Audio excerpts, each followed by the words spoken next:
이에 다윗이 건너편으로 가서 멀리 산 꼭대기에 서니 거리가 멀더라. 다윗이 백성과 넬의 아들 아브넬을 대하여 외쳐 이르되 아브넬아 너는 대답하지 아니하느냐 하니 아브넬이 대답하여 이르되 왕을 부르는 너는 누구냐 하더라. 다윗이 아브넬에게 이르되 내가 용사가 아니냐 이스라엘 가운데에 너 같은 자가 누구냐 그러한데 내가 어찌하여 내 주 왕을 보호하지 아니하느냐. 백성 가운데 한 사람이 내 주 왕을 죽이려고 들어갔었느니라. 내가 행한 이 일이 옳지 못하도다. 여호와께서 살아계심을 두고 맹세하노니 여호와의 기름 부음 받은 너희 주를 보호하지 아니하였으니 너희는 마땅히 죽을 자이니라. 이제 왕의 창과 왕의 머리 곁에 있던 물병이 어디 있나 보라 하니 사울이 다윗의 음성을 알아듣고 이르되 내 아들 다윗아 이것이 내 음성이냐 하는지라. 다윗이 이르되 내 주 왕이여 내 음성이니이다 하고 또 이르되 내 주는 어찌하여 주의 종을 쫓으시나이까. 내가 무엇을 하였으며 내 손에 무슨 악이 있나이까. 원하건대 내 주 왕은 이제 종의 말을 들으소서.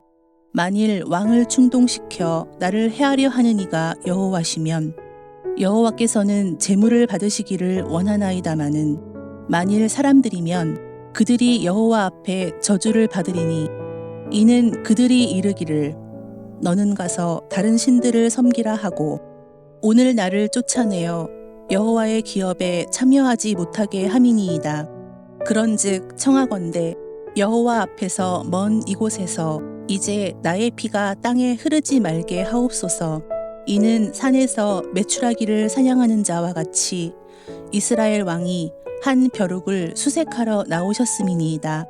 사울이 이르되 내가 범죄하였도다. 내 아들 다윗아 돌아오라. 내가 오늘 내 생명을 귀하게 여겼은즉 내가 다시는 너를 해하려 하지 아니하리라. 내가 어리석은 일을 하였으니 대단히 잘못되었도다 하는지라. 다윗이 대답하여 이르되 왕은 창을 보소서. 한 소년을 보내어 가져가게 하소서. 여호와께서 사람에게 그의 공의와 신실을 따라 갚으시리니 이는 여호와께서 오늘 왕을 내 손에 넘기셨으되 나는 손을 들어 여호와의 기름 부음을 받은 자 치기를 원하지 아니하였음이니이다. 오늘 왕의 생명을 내가 중히 여긴 것 같이 내 생명을 여호와께서 중히 여기셔서 모든 환난에서 나를 구하여 내시기를 바라나이다 하니라. 사울이 다윗에게 이르되 내 아들 다윗아 내게 복이 있을지로다. 내가 큰 일을 행하겠고 반드시 승리를 얻으리라 하니라. 다윗은 자기 길로 가고 사울은 자기 곳으로 돌아가니라. 3월 24일 금요새벽 큐티입니다. 이 시간에는 다윗을 축복한 사울에 대해서 말씀을 드리겠습니다. 지난번 엔게디 굴에서 자기의 생명을 살려준 다윗의 선한 행위를 보고 사울은 다윗이 무죄하다는 것을 인정했습니다. 그러나 다윗이 하길라산에 숨어 있다는 10사람의 첩보를 듣자 이번에도 사울의 악한 본성이 살아났습니다. 택한 사람 3,000명을 이끌고 하길라산 길가에 진을 쳤습니다. 이전에 다윗의 선함과 하나님의 뜻을 확인하였으면서도 오히려 사울의 마음은 더 완악해졌음을 볼 수 있습니다. 24장에서 보인 사울의 눈물 어린 고백은 오래가지 못했는데 그것은 진심에서 나온 것이 아니었기 때문입니다. 이제 다윗은 밤에 아비새와 함께 사울의 진 가운데 정탐을 나갑니다. 그런데 사울이 진 가운데서 자고 있는 것입니다. 사울뿐 아니라 지켜야 될 장수와 군사들도 모두 깊이 잠들어 있었습니다. 그것은 12절 말씀대로 하나님께서 그렇게 하신 것입니다.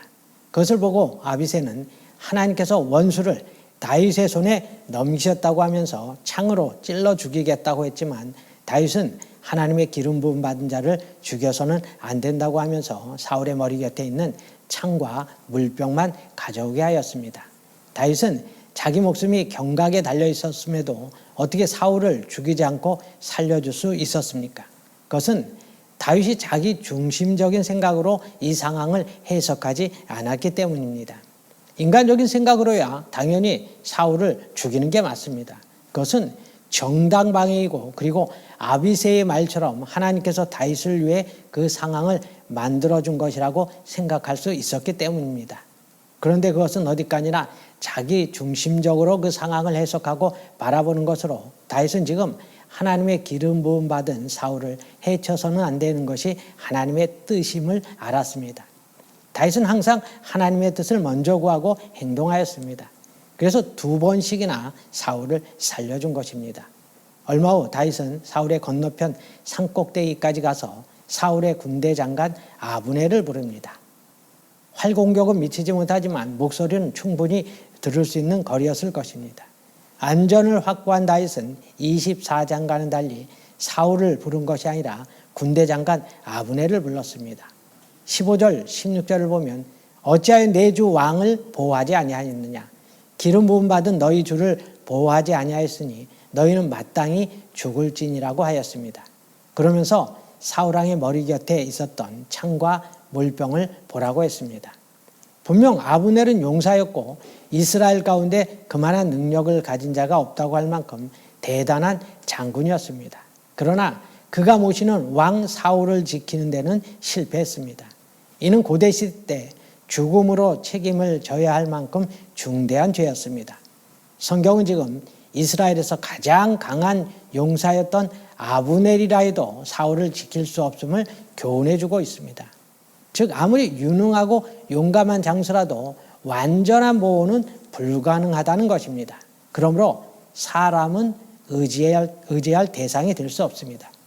다윗은 하나님을 의지했기에 그 생명을 지킬 수 있었고 승승장구했지만 사람을 의지했던 사울은 결국 몰락할 수밖에 없었습니다.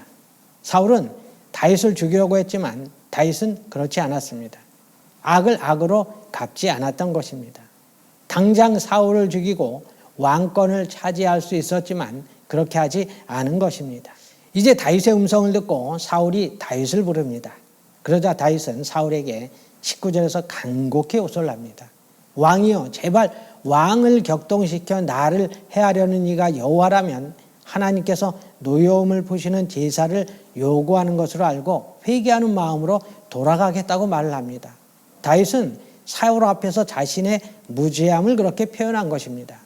또 왕을 격동시키는 자들이 사람들이면 그들이 저주를 받으리니 나를 여호와의 기업에서 쫓아내어 참여하지 못하게 하려는 자들이라고 자기의 억울함을 호소했습니다. 그러면서 20절에서 그런즉 청하건대 여호와 앞에서 먼 이곳에서 이제 나의 피가 땅에 흐르지 말게 하옵소서. 이는 산에서 메추라기를 사냥하는 자와 같이 이스라엘 왕이 한 벼룩을 수색하러 나오셨습니다 라고 항변합니다. 그러자 사울은 또다시 자기가 잘못했다고 고백하며 다윗에게 돌아올 것을 권했습니다. 내가 내 생명을 중히 여겼으니 다시는 어리석게 행동하지 않고 너를 해하지 않겠다고 약속합니다. 그러나 25절에 기록된 대로 이미 다윗이 갈 길과 사울의 갈 길은 달랐습니다. 사울의 반복된 악행은 설득력과 신뢰감을 잃었습니다. 어느 누가 사울의 그 말을 믿을 수 있겠습니까? 한 번 속았으면 됐지 2번 속지 말라는 말이 있습니다.